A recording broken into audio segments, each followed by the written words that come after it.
Utaomba nani? Si utapewa na ule jamaa. Tayari. Thank you. Once more, I want to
Governor THARAKA.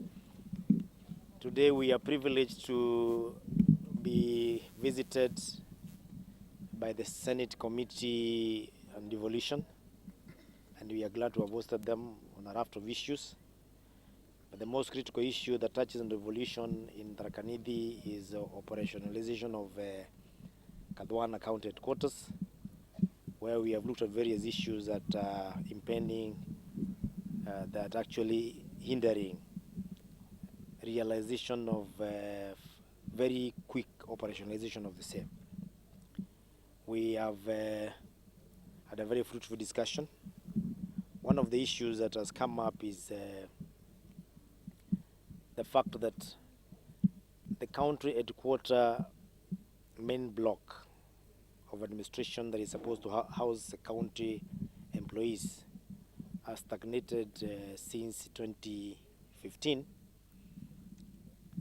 And one of the reasons why it is stagnated is because of the way it is structured to be operationalized or built. The funds that are building the headquarter is a grant from the national government that was ratified by the Senate. It was being given to 5 counties. However, the funds are usually channeled through the Public Works Ministry in Nairobi, and therefore we have very big, we have bureaucracies that are hindering quick realization of the same. And our request to the Senate Committee Chair is that when grants are given to county governments, they should be given as grants, not as a service. If the money is for grant, let it be given to the county, and the county can be made accountable for the money, instead of channeling it through another agency who will bring the service or the product in form of a grant. That will have quick wins, because we shall reduce the bureaucracy. The second issue is about the county assembly chambers, which we've already deliberated and agreed that the Senate Committee will look at the issues why what the agency of EACC has been investigating since 2015, I think it's 2016, why they have never finished their investigations and allow the chambers to continue being completed.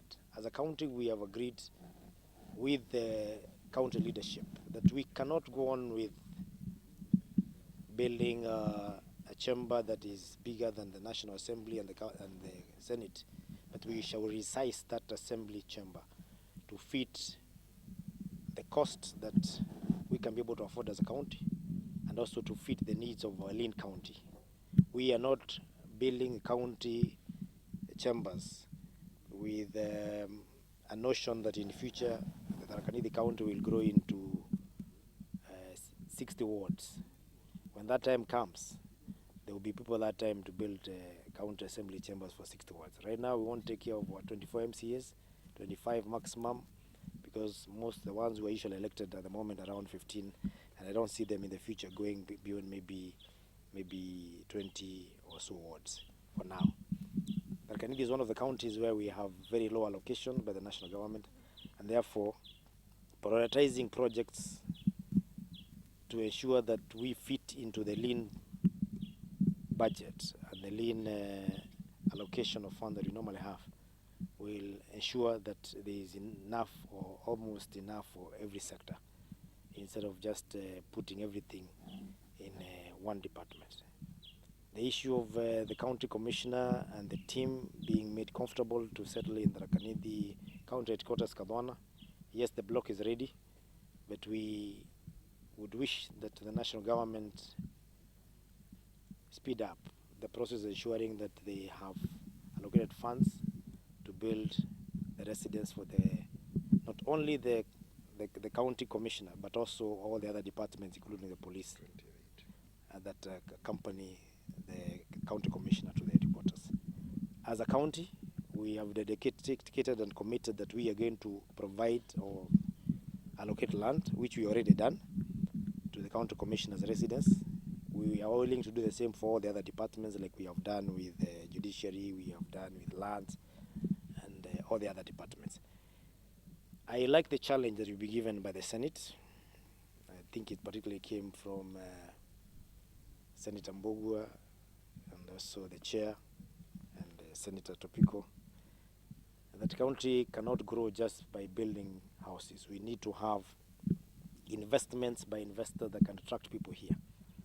We need to see a conducive environment that can have investors build good schools here. We are happy that there is an investor who built a very good hospital. By the way, it's important to note, Chair, that we only have 2 level 5 hospitals in THARAKA that are private. It is now that the one for the county is coming up, which will be level 5 in the next few months. One of those level 5s is in Kadwana, and therefore the issue of medical worries for people who want to settle here should be a thing of the past, because we have operational ICU, one of the best Medicares, and very affordable. It's just there on the highway. So we are just looking forward to good schools, maybe a golf club, and probably good places where people can go and relax. And we'll see a lot of people coming to visit Kadwana.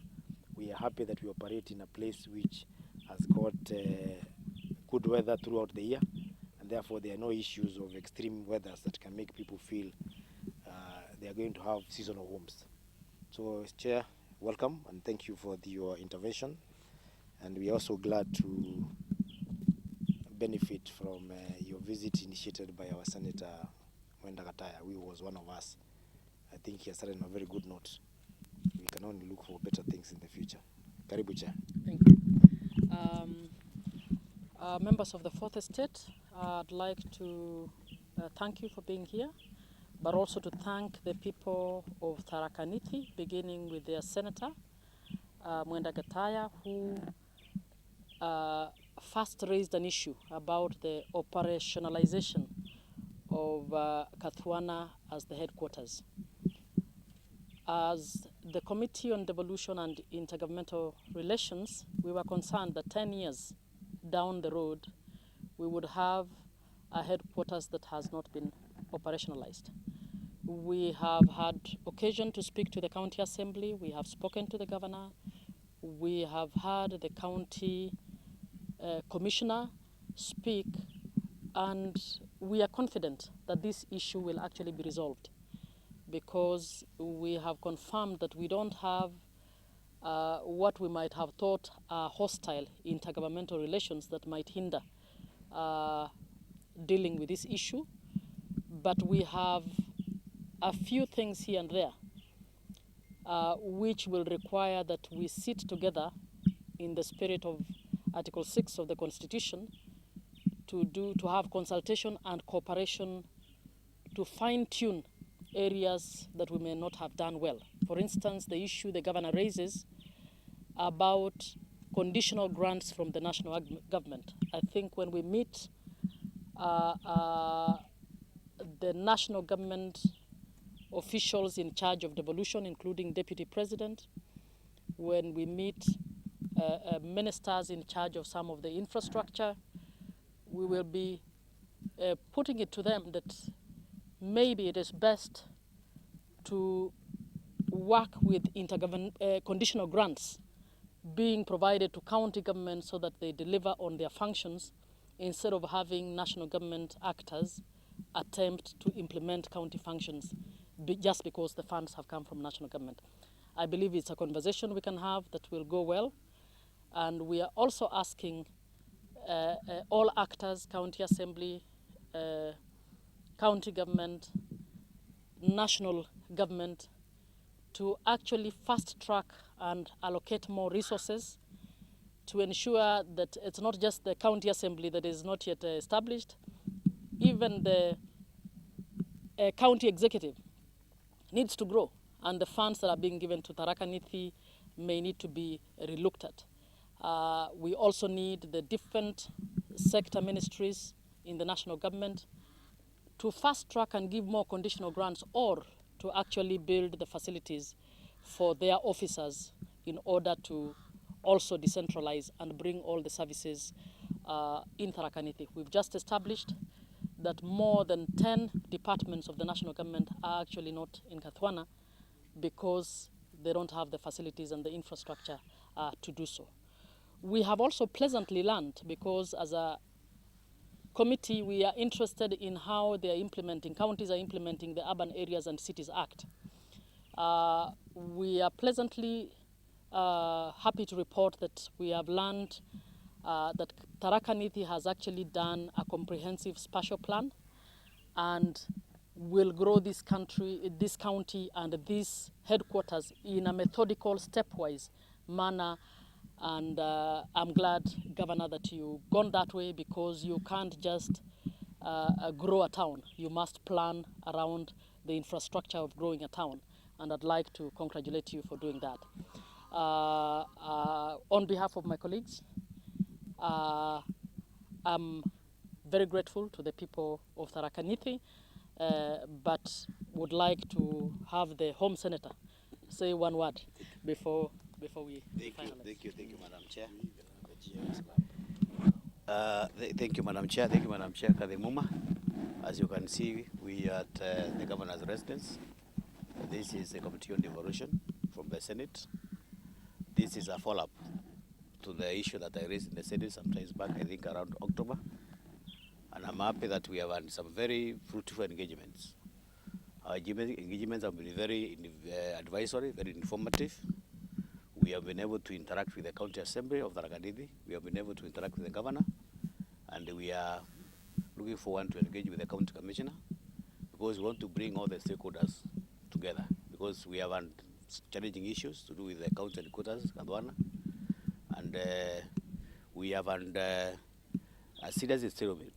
And I'm happy today we have identified some grey areas, and I'm happy that the committee is committed to unlock that stalemate by engaging the relevant ministries, engaging the relevant departments. And I'm sure in the next few months or so, Kadwana is going to take the right path. I'm happy once again on behalf of the THARAKA NITHI people for this committee, devolution committee, for taking their time, considering that today is a Saturday when we have a lot of engagements, including the Governor and any other stakeholder for that matter, that you have taken the time to come and listen to the THARAKA NITHI people. We all know THARAKA NITHI is one of the lowest counties that benefit from the national share. And as a senator, I am promising this county that along the way, we are going to make sure that we have done some serious lobbying so that we can get some increment for our national allocation, maybe so that we can realize some developments. We have challenges. If you look at the salaries that we pay and all these administrative issues, consumes around 2 billion. We have very little money left for development. So as a senator, through other my colleagues in the Senate, it's a national issue that we are supposed to address, because those challenges are there, and I'm happy that with that kind of coordination and collaboration from the Senate, we are going to realize some tangible developments through that kind of arrangement. So for this reason, I'm happy, Madam Chair, and I invite you to THARAKA NITHI. It's a good place, and as you can see, any other time when you happen to be around, please take your time and interact with people. Senator Secretary, thank you very much, and for the state. May God bless you. Asante sana.